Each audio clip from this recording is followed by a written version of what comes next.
નમસ્કાર બાળ મિત્રો, ધોરણ 4 વિષય છે ગુજરાતી, કાવ્ય 9 હું તો પૂછું. વિદ્યાર્થી મિત્રો, આપણે ખાલી જગ્યા ખરા ખોટા એ આ પહેલાના ભાગમાં જોઈ ગયા, બરાબર ને?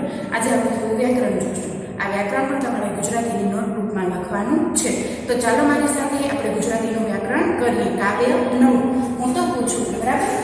વિદ્યાર્થી મિત્રો, પ્રશ્ન નંબર 5, ઉદાહરણ મુજબ વાક્ય બનાવો. ઉદાહરણ છે ધરતી.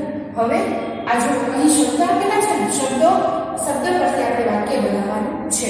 અહીં ધરતી શબ્દ આપેલું છે, બરાબર ને? બધાને લીલીછમ ધરતી જોઈને આનંદ થયો.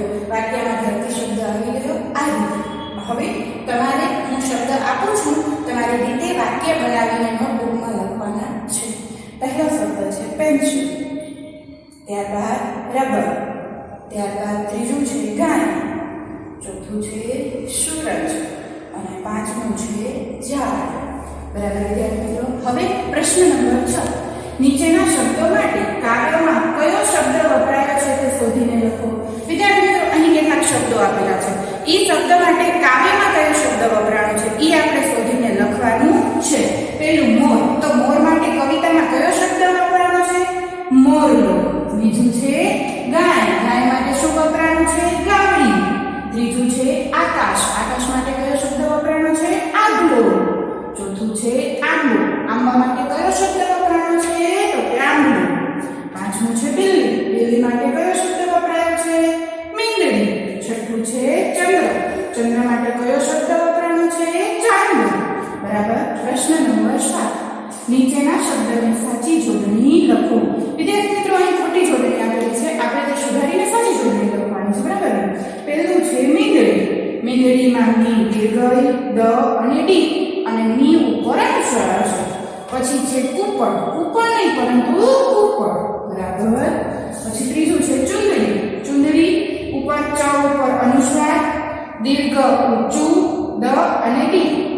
ચોથું છે દિશા, દિશા આ રીતે લખાશે. ત્યારબાદ પ્રશ્ન નંબર 8, નીચેના શબ્દોના સમાનાર્થી શબ્દો લખો. સમાન અર્થ ધરાવતા શબ્દોને આપણે સમાનાર્થી શબ્દો કહીએ છીએ. પહેલું છે મીંદડી, મીંદડી માટે આપણે બીજો કયો શબ્દ વાપરીએ છીએ? બિલાડી.